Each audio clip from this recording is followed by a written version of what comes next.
DPR RI menyampaikan aspirasi dari teman-teman non-ASN Kabupaten Cilacap, dan kemungkinan nanti di bulan depan akan dijadwalkan, menunggu koordinasi lebih dengan Ketua Dewan sehingga langkah-langkah yang akan diambil sesuai dengan instruksi pimpinan untuk bisa menghasilkan permufakatan yang diharapkan oleh teman-teman non-ASN Kabupaten Cilacap.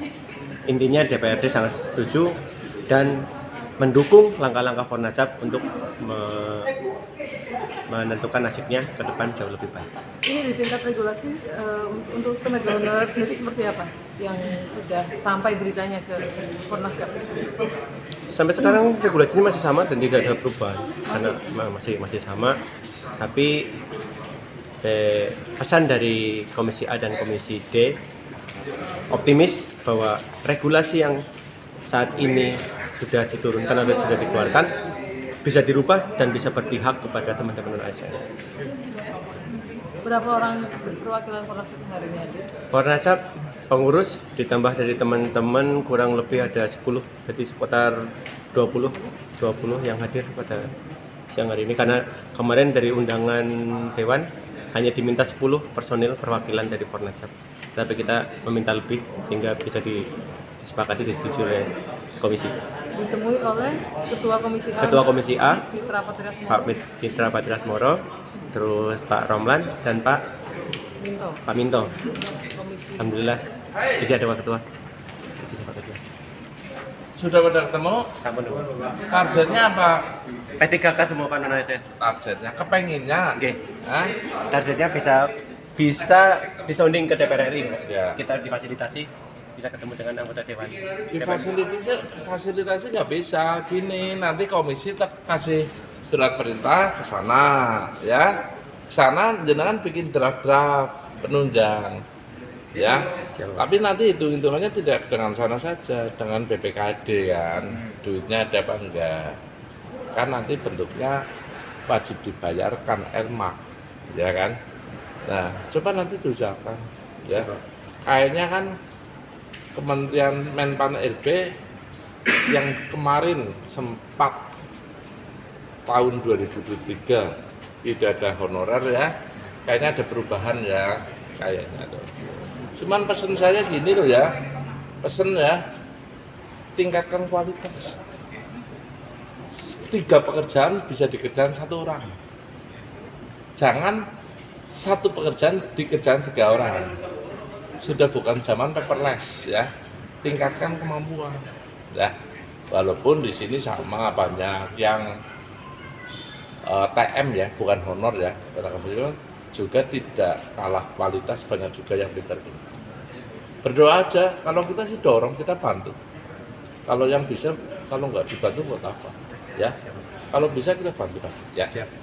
Nanti kalau membutuhkan, coba nanti kalau Pak Taufik ada? Enggak.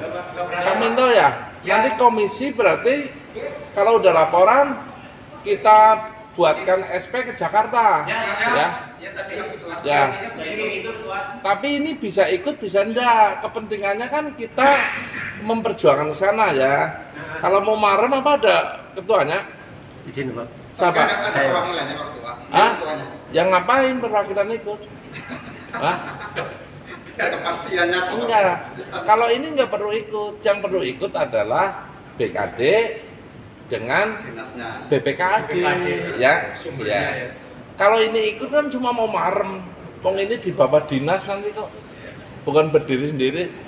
Targetnya kan bisa terakomodir P3K-nya, ya. Itu aja, ya. 1, berdoa. Percayakan kepada kita gitu. Ya memang kita yang harus berjuang, ya. Berjuangnya apa? Merasionalkan apa yang menjadi keinginan. Nah, 1, berdoa. 2, tingkatkan kualitas.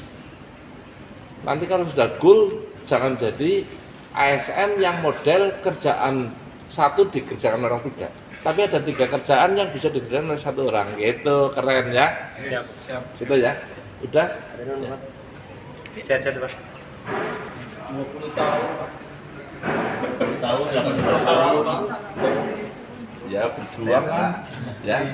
Agar sepakat Kalau kita kan bukan penentu, ya. kita tidak menentu. Iya betul Pak.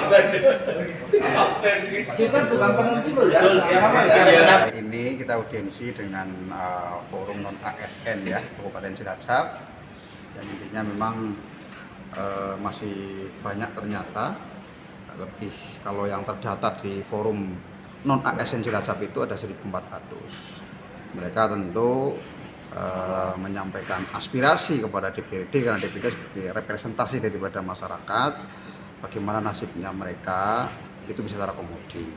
Nah, mereka itu yang bisa dikatakan sisa K2, terus kemudian TM ya, yang sampai sekarang pasca terbitnya PP 48 tahun 2005 itu mereka tercecer. Nah, maka mereka ingin bagaimana status mereka jelas. Nah, padahal sudah dengan regulasi tentang undang-undang tentang ASN beserta turunannya, bahwa yang namanya pegawai itu hanya dua, satu adalah PNS, yang dua adalah ASN. Maksudnya ASN, yang dua adalah P3K.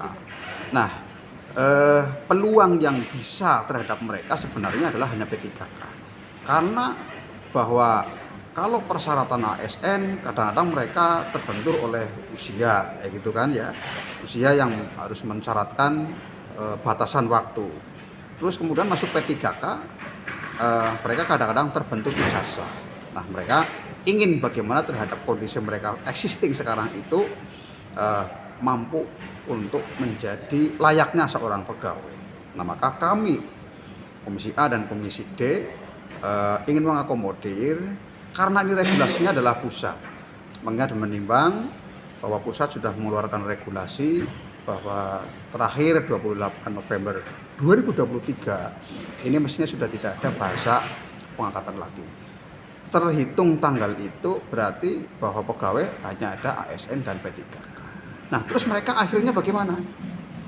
Celahnya seperti apa?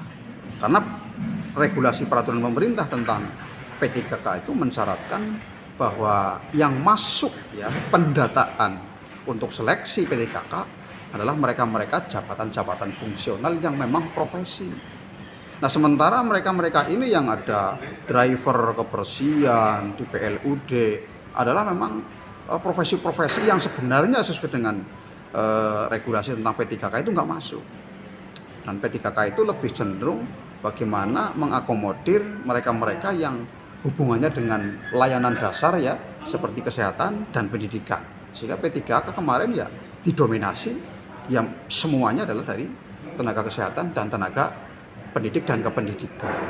Nah, sehingga kami ya tentu ini akan melaporkan kepada pimpinan DPD Kabupaten Cilacap, yang sehingga nanti harapan kita, karena ini regulasinya adalah kelasnya sudah pusat, peraturan pemerintah, kemudian peraturan ATR, peraturan Menpan RB ya. Ini maka kita harus sounding ke sana. Alhamdulillah tadi kita sudah bincang-bincang juga dengan Pak Ketua. Pak Ketua jangan buka respon, kita akan memperjuangkan bagaimana kita akan mencoba beraudiensi kepada Komisi DPR RI yang tentunya membidangi kaitan kepegawaian nasional, terus kementerian-kementerian yang membidangi, salah satunya adalah Menpan RB, Mendiknas, terus kemudian Menteri tentang Kesehatan. Semuanya akan kita sounding agar paling tidak harapannya ada regulasi lah, atau mungkin perubahan daripada PP tentang P3K itu, sehingga P3K itu bisa memasukkan ruang bagi mereka, profesi-profesi mereka yang bekerja di OPD, ada di kecamatan, ada di kelurahan.